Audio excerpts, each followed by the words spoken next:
Good evening प्यारे बच्चों। मैं दिनेश कुमार अपने यूट्यूब चैनल सोडियम संस्थान पर आपका स्वागत करता हूं। तो अब हम लोग अपनी क्लास को पुनः कंटिन्यू करते हैं। पिछले वीडियो में हम लोगों ने अपना पहला चैप्टर पुष्पीय पादपों में लैंगिक जनन, इसको कहाँ पर ख़त्म किया था, पुष्प की संरचना हम लोग पूरी कर चुके थे। तो आज हम लोगों को पढ़ना था माइक्रोस्पोरोजेनेसिस। हम लोग माइक्रोस्पोरोजेनेसिस के बारे में आज पढ़ेंगे। माइक्रो स्पोरोजेनेसिस, ठीक, जिसको हम बोलते हैं लघु बीजाणु जनन। ये क्या है? लघु बीजाणु जनन यानी कि माइक्रो स्पोरोजेनेसिस। पुष्पीय पादपों में पराग कण के जनन की या पराग कण के निर्माण की जो प्रोसेस होती है उसको लघु बीजाणु जनन कहा जाता है। माइक्रोस्पोर के बनने की जो प्रक्रिया होती है उसको क्या कहते हैं? हम माइक्रोस्पोरोजेनेसिस कहते हैं। माइक्रोस्पोर का कैसे निर्माण होता है हम लोग देखते हैं। शुरुआत में जब पुष्प बन रहा होता है तब उस टाइम पर एंथर के विकास के समय जब एंथर लगभग युवा अवस्था में होता है तब उसमें एक मेरिस्टेमेटिक कोशिकाओं का इस तरीके का समूह होता है। उसमें कुछ नहीं होता है, सिर्फ इस तरीके का मेरिस्टेमेटिक कोशिकाओं का एक समूह होता है। ऐसी बहुत सारी कोशिकाएं आपस में एकत्रित रहती हैं, ठीक। ये क्या होती हैं? ये सब होती हैं मेरिस्टेमेटिक टिश्यूज बोल सकते हैं हम इसको। ये है मेरिस्टेमेटिक टिश्यूज, TISSUE। ये है मेरिस्टेमेटिक टिश्यूज, ठीक है। विभिन्न द्योतक कोशिकाओं का समूह होता है। इसके बाद ये जो एंथर होता है अपना प्रॉपर आकार ग्रहण करता है। जैसे कि हम लोग पिछली क्लास में एंथर का आकार पढ़ चुके हैं, तो इस तरीके का ये आकार ग्रहण कर लेता है। इसकी जो बाहर वाली लेयर होती है इसको एपिडर्मिस कहा जाता है और अंदर की सभी कोशिकाएं इसकी क्या होती हैं? मेरिस्टेमेटिक होती हैं, ठीक है। तो ये इसकी बाहर वाली लेयर तो एपिडर्मिस हो जाएगी। इसके अंदर वाली जो कोशिकाएं होती हैं वो सब विभक्त द्योतक ऊतक से बनी हुई कोशिकाएं होती हैं। इसमें अब क्या होगा? इनकी कुछ कोशिकाएं इस तरीके से अपने आकार में वृद्धि कर लेती हैं जिनको कहा जाता है आर्कीस्पोरियल सेल, ठीक है। तो इसको इन कोशिकाओं को कहा जाता है आर्कीस्पोरियल सेल। ये होती हैं आर्कीस्पोरियल सेल, ठीक। ये आर्कीस्पोरियल सेल कुछ समय बाद विभाजन करके दो कोशिकाओं का निर्माण करती है, ठीक है। अब मैं सिर्फ इतनी स्ट्रक्चर ही बनाऊंगा, ये पूरा स्ट्रक्चर नहीं बनाऊंगा क्योंकि सेम प्रोसेस चारों जगह होती है। ये 4 माइक्रोस्पोरेंजिया होती हैं, आप लोग पढ़ चुके हैं पहले, ठीक है। तो इसको मैं बना रहा हूँ कि जो आर्कीस्पोरियल सेल है, आर्कीस्पोरियल सेल में विभाजन होता है और विभाजन होने से दो कोशिकाओं का निर्माण होता है। ये दोनों कोशिकाएं क्या कहलाती हैं? इनमें से जो परिधि की ओर वाली कोशिका होती है ये वाली, ये कहलाती है प्राइमरी पैराइटल सेल। ये क्या कहलाती है? Primary parietal cell. और ये जो अंदर वाली कोशिका होती है ये कहलाती है प्राइमरी स्पोरोजिनस सेल,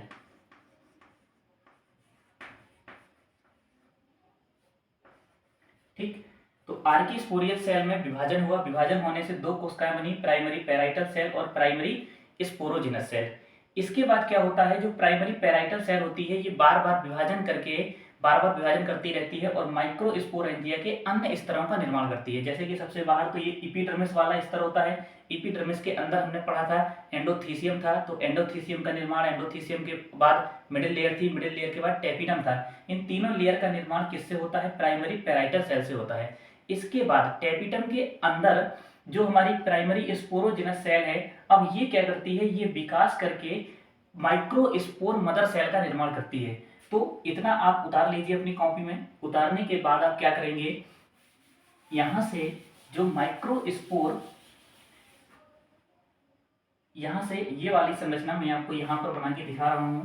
इस तरीके से ये प्राइमरी पैराइटल सेल है और ये प्राइमरी स्पोरोजिनस सेल है, प्राइमरी पैराइटल सेल। और ये क्या है? प्राइमरी स्पोरोजिनस सेल, ठीक। तो जो प्राइमरी पैराइटल सेल है इसके द्वारा तो आप क्या देखेंगे कि ये बहुत सारे लेयर्स का निर्माण हो जाएगा। जितनी भी लेयर्स हम लोग माइक्रोस्पोरेंजिया में पढ़ चुके थे, ये सारी लेयर्स वो बना देगी। जो प्राइमरी स्पोरोजेनस सेल है, ये क्या करेगी, विभाजन करके बहुत सारी माइक्रोस्पोर मदर सेल का निर्माण कर लेती है। ये जो अंदर की तरफ इस तरह की कोशिकाएं बन जाती हैं, ये सारी कोशिकाएं क्या कहलाती हैं, ये कहलाएंगी हमारी माइक्रोस्पोर मदर सेल। ठीक है, ये होती हैं माइक्रोस्पोर मदर सेल। ठीक है, लघु बीजाणु मात्र कोशिका, माइक्रोस्पोर मदर सेल लघु बीजाणु मात्र कोशिका होती है। इसके बाद अब माइक्रोस्पोर के निर्माण की प्रोसेस इसके आगे कंटिन्यू होती है। इसके आगे क्या होता है, माइक्रोस्पोर मदर सेल जो होती है, इसमें सबसे पहले क्या होगा, मियोसिस फर्स्ट, अर्धसूत्री विभाजन होगा। इनमें से कोई एक मात्र कोशिका अपने आकार में वृद्धि कर लेती है, पोषक पदार्थों को एकत्रित कर लेती है, और उसमें सबसे पहले होता है मियोसिस फर्स्ट। ठीक है, तो यहां पर आप लिखेंगे, ठीक है, यहां पर ना लिख करके आप ऐसा करिएगा, यहां पर सिर्फ एक माइक्रोस्पोर मदर सेल को दिखाएंगे पहले। ठीक है, ये क्या है, ये हमारी एक माइक्रोस्पोर मदर सेल है। ठीक, इसके बाद इस एक माइक्रोस्पोर मदर सेल में होगा मियोसिस फर्स्ट डिवीजन। इसमें क्या होगा, मियोसिस फर्स्ट होगा, अर्धसूत्री विभाजन फर्स्ट होता है। अर्धसूत्री विभाजन फर्स्ट से आपको पता है एक कोशिका से दो कोशिकाएं बन जाती हैं, और उन दोनों कोशिकाओं में गुणसूत्रों की संख्या मात्र कोशिका से आधी हो जाती है। ठीक है, तो यहां पर माइक्रोस्पोर मदर सेल से दो कोशिकाओं का निर्माण हो जाएगा। इस तरीके से ये दो कोशिकाएं बन जाती है। ठीक है, इसके बाद होता है मियोसिस सेकेंड। इन दोनों कोशिकाओं में क्या होगा, अब मियोसिस सेकेंड होगा, जिससे कि आप सभी लोग जानते हैं मियोसिस सेकेंड में क्या होता है, इन दोनों कोशिकाओं से दो दो अन्य कोशिकाओं का निर्माण होता है, यानी कि टोटल कुल मिलाकर के इस तरीके से 4 कोशिकाएं बन जाती हैं। ठीक है, ये 4 कोशिकाएं बन गई। इन चारों कोशिकाओं को ही कहा जाता है माइक्रोस्पोर टेट्राड। इन कोशिकाओं के समूह को क्या बोलेंगे हम, इनको बोलेंगे माइक्रोस्पोर टेट्राड। ठीक है, इस प्रकार माइक्रोस्पोर मदर सेल से हमारे पास 4 माइक्रोस्पोर टेट्राड्स बन गए। माइक्रोस्पोर टेट्राड्स का एक समूह बन गया जिसमें कि 4 माइक्रोस्पोर सेल उपस्थित हैं। ये चारों कोशिकाएं पोषक पदार्थों को ग्रहण करेंगी, कोशिका द्रव्य को एकत्रित करेंगी और 4 कोशिकाओं का निर्माण कर लेंगी, यानी कि हमारे पास अब टोटल मिलाकर के 4 माइक्रोस्पोर प्राप्त हो जाएंगे। ठीक है, तो आगे चल करके हमारे पास 4 माइक्रोस्पोर प्राप्त हो जाएंगे। इस तरीके से एक माइक्रोस्पोर मदर सेल से आप इस तरीके से इनको बना सकते हैं। ये देखिए, एक माइक्रोस्पोर मदर सेल से हमें 4 माइक्रोस्पोर प्राप्त हो गए। इनको ही हम बोलेंगे क्या, माइक्रोस्पोर। ये बन गए हमारे माइक्रोस्पोर।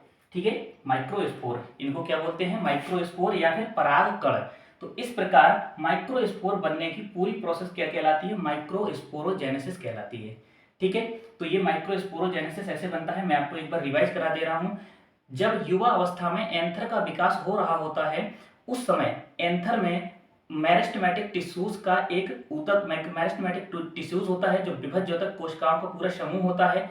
इसके बाद एंथर अपना एक प्रॉपर आकार ग्रहण करता है, जिसमें कि कुछ कोशिकाएं आर्की स्पोरियल सेल कहलाती हैं। वो आर्की स्पोरियल सेल क्या करेंगी, विभाजन करेंगी, विभाजन करके परिधि की ओर प्राइमरी पेराइटल सेल बनाएंगी और अंदर की ओर प्राइमरी स्पोरोजिनस सेल बनाएंगी। जो प्राइमरी पेराइटल सेल होती हैं वो माइक्रोस्पोरेंजिया के सभी चारों स्तरों का निर्माण करती हैं, जैसे कि एंडोथीसियम हो गया, मिडिल लेयर हो गई है, मिडिल लेयर के बाद टेपिटम हो गया है। ठीक है, तो प्राइमरी पेराइटल सेल इन चारों स्तरों का निर्माण करती है, और जो प्राइमरी स्पोरोजिनस सेल होती है वो विभाजन करके माइक्रोस्पोर मदर सेल बनाती है।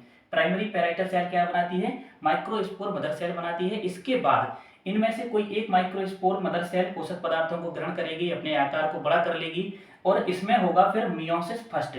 मियोसिस फर्स्ट होने से माइक्रोस्पोर मदर सेल से 2 कोशिकाएं बनती हैं। इन दोनों कोशिकाओं में गुणसूत्रों की संख्या आधी हो जाती है, यानी कि अगर ये वाली कोशिका हमारी 2n होती है, तो ये दोनों कोशिकाएं कैसी हो जाती हैं, nn हो जाती हैं। ये द्विगुणित कोशिका है, ये आगुणित कोशिका हो जाती है। इसके बाद होता है मियोसिस सेकेंड। यहाँ पर आप लिख सकते हैं, यहाँ पर क्या हुआ है,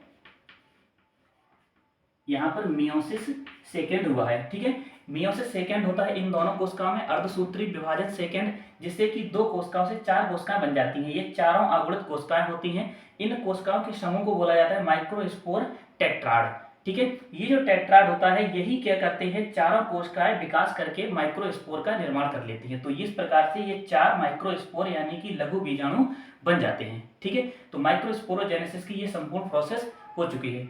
इसके बाद अब हम लोग देखते हैं जब माइक्रोस्पोर एक एंथर में माइक्रोस्पोर बन जाते हैं। ठीक है, तो बहुत सारे माइक्रोस्पोर बनेंगे। ये सिर्फ एक माइक्रोस्पोर मदर सेल से बनने की प्रोसेस है। एक माइक्रोस्पोरेंजिया में बहुत सारी माइक्रोस्पोर मदर सेल होती हैं। इस तरीके के 4 माइक्रोस्पोरेंजिया होती हैं, तो बहुत सारे एंथर बन जाते हैं। ठीक है, जब एंथर नहीं पॉलन ग्रेन बन जाते हैं। ठीक है, तो जब हमारे बहुत सारे पॉलन ग्रेन बन जाते हैं तो क्या होता है, फिर इनका स्फुटन होता है, एंथर का स्फुटन होगा। ठीक है, एंथर स्फुटन होगा तो क्या होगा, सारे के सारे माइक्रोस्पोर बाहर मुक्त हो जाएंगे।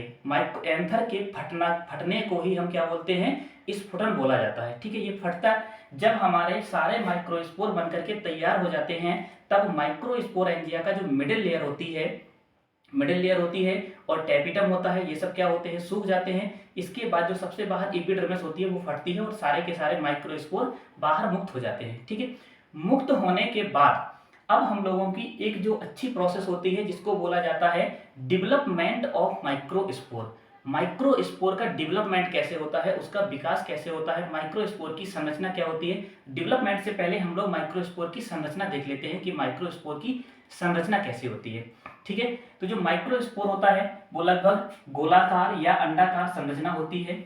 इस तरीके की एक गोलाकार संरचना होती है। माइक्रोस्पोर में 2 लेयर होती हैं। इसके अंदर वाली लेयर बिल्कुल चिकनी और सपाट होती है, पतली होती है, और जो बाहर वाली लेयर होती है इस तरीके से, इसकी बाहर वाली लेयर जो होती है ये कैसी होती है, काफी खुरदरी होती है। ये इसकी बाहर वाली लेयर हो गई है, ये कैसी होती है, खुरदरी होती है। तो ये हो गया हमारा माइक्रोस्पोर।